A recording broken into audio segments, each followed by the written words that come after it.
So it's not everything good in the physical that happens to you that is right in the spirit.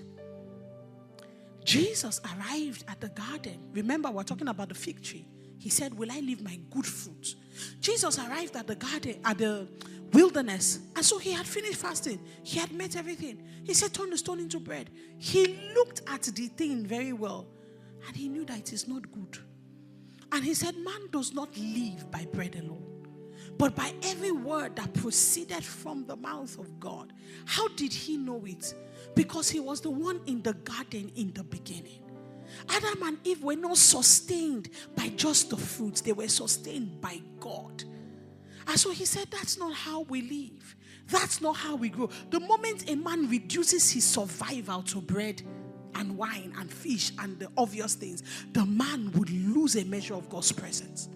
So in the midst of the garden, they knew that their sufficiency was the Lord. They were surrounded by plenty and abundance, but they knew that their abundance was God. The moment they cut that circuit, you see that they became afraid. They became weak. So Jesus said, no, I'm not going to touch it. They came again and said, Jesus, this is an amazing opportunity. This is a promotion. You know, just look at all the things you're going to get. This is a relocation deal, man. Busola, are you sure you're not going to pack up and drive to Tabita? Think about it. Are you sure? When God told you change it, they didn't say within Nigeria only. Because you can Andrew and Tabitha anywhere else. And Jesus looked at the opportunity and said, nah, I cannot bow down to this.